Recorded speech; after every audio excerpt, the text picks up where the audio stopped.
Hi, Artem here. Have you ever wondered, what if chess but small? I have long been interested in fascinating and weird chess variants, but there's always was a chess variant that particularly captured my attention.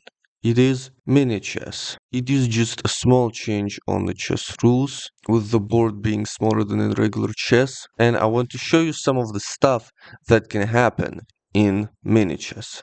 Now, the absolutely minimal mini chess variant is 3 by 3. Now, in 3 by 3 chess, with the height of the board being 3 squares and the width of the board being 3 squares, 3 by 3 is unique is it doesn't have a starting position. As such, any position could and should be treated as a puzzle instead of a regular chess game. Fortunately, we're in luck here, as a guy by the name of Kirill Krykov analyzed every single 3 by 3 chess position and formed a table base out of all of them. And here, some of the best and most fascinating chess positions that he found, which take the longest to checkmate, and that I will show to you right now, as they are very, very interesting indeed. The first position is very interesting, is it the fact that black has a lot of pieces: a king, a queen, a rook, two knights, and two pawns. And now you might say, how is that in any way interesting? Surely black will win easily and it wouldn't be fascinating at all or take a long number of moves to checkmate.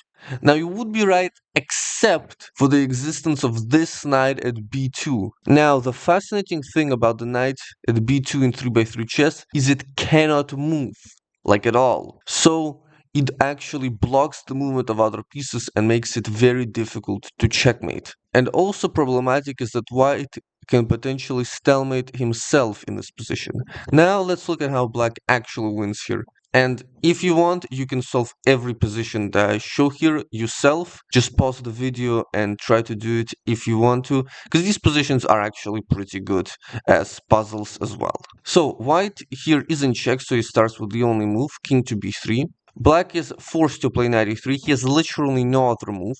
Now white has to take the knight. So far it's all forced. Now here black has a choice. You can move each of the king, the rook, or the pawn to the c2 square, and only one of those moves wins. The winning move is rook to c2. If black plays king to c2, it will be stalemate for white, and if black plays c2, white is forced to play king to b3, and it is stalemate, but black is stalemated instead, with 6 pieces on the board, which is crazy. But such stuff can happen in 3 by 3 chess. Now, rook c2 is the winning move. White is still forced to play king b3, and now rook c1, king a3 would be a repetition of moves, so king c1, king a3, and once again king b1 would be a repetition of moves, so queen b1, king b3, and now black can promote, but only one of those promotions wins. Now which one?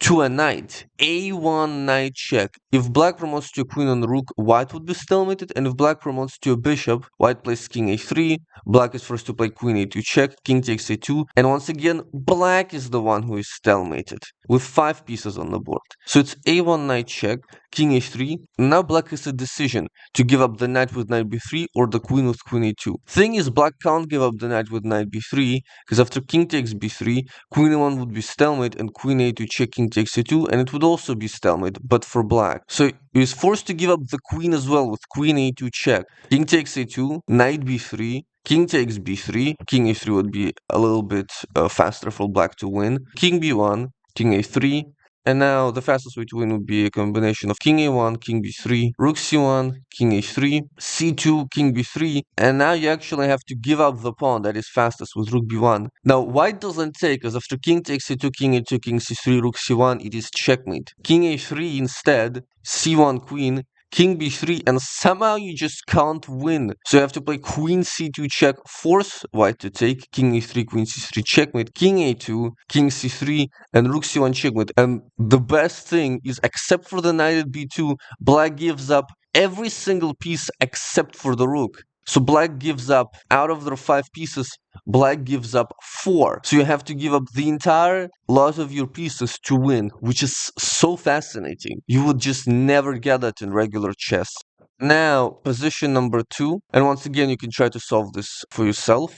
Now, this position has a more balanced review pieces, but once again, there are so little squares that stalemate will always be a key idea for both players, as there are so little pieces and squares on the board that stalemate is always inevitable. We've seen a lot of stalemate tricks in the first position, and it will be no different here. Now, the difference here is that instead of the side trying to win having the knight at b2, it is the side that is trying to defend the position that has the knight at b2 that cannot move. Now, we are starting with a double check, and so white has to play king takes b3. And now black has a decision. Do they play knight a3 or do they play knight takes a1 check? Actually, knight takes a1 check is by far the weaker move. Because after king a3, black cannot play knight b3 due to a takes b3 knight checkmate, which is crazy and cool. And if knight c2 check, white takes, black takes and c2, knight b1, black is forced to take, king b3, the king moves, a3 queen check, king b1, and queen takes b2 checkmate. So it's an easy win. The trickier move, however, is knight a3,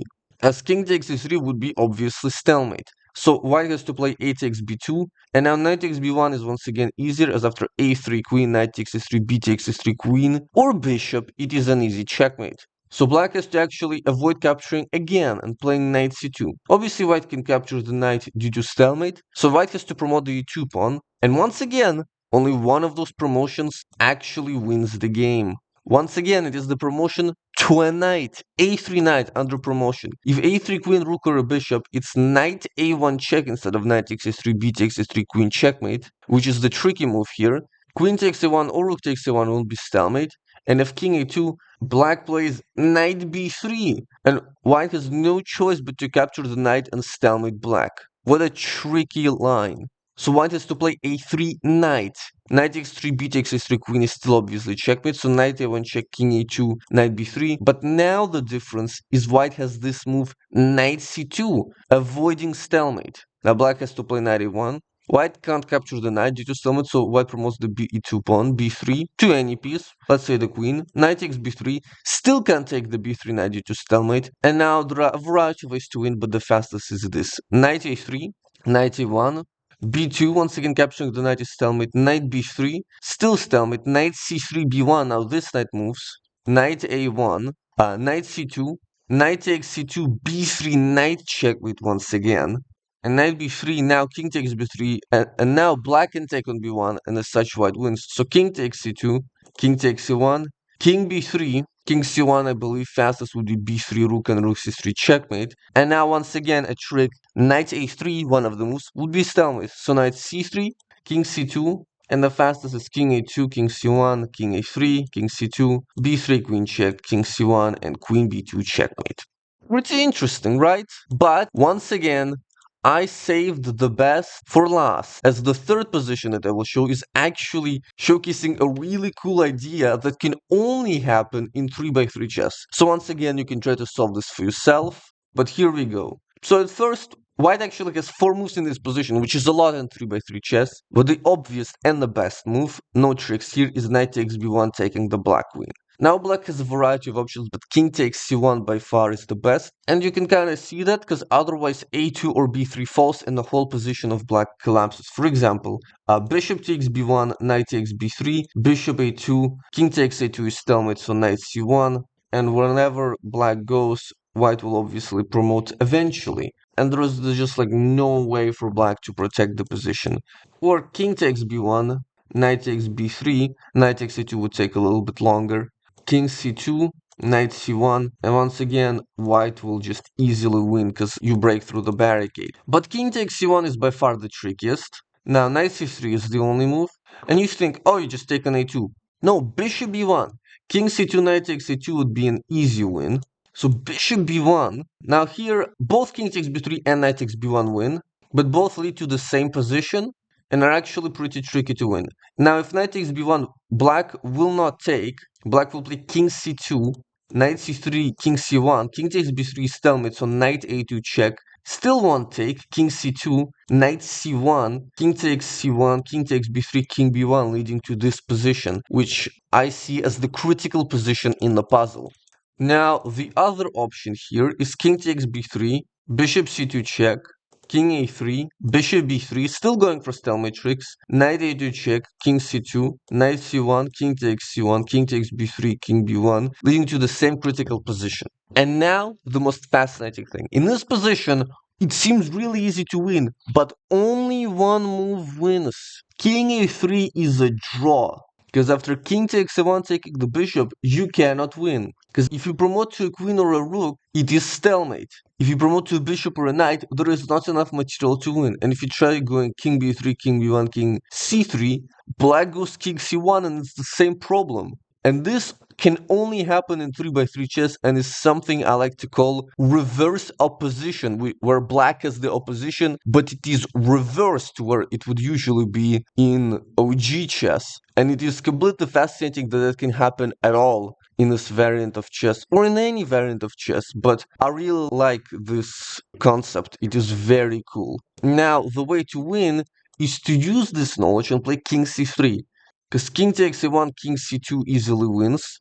So black wants to keep reverse position with king c1, but now promoting to a queen or rook is still stalemate. You can under-promote to a bishop or a knight, and there would still be theoretically enough material to checkmate because the bishop on a1 is still uncaptured. Now, if b3 bishop, it is actually a draw, because after king b1, you would want to protect the bishop on a1, so you would play bishop b2, and oops, it is stalemate again. So once again, the solution is under promotion to a knight. b3 knight check, king b1, bishop b2, king a2, and now there are many ways to win, but the fastest is knight a1, king b1, knight c2, king a2, bishop a1, king b1, king b3, king c1, bishop b2 check, king b1, and knight a3 checkmate, solving the puzzle.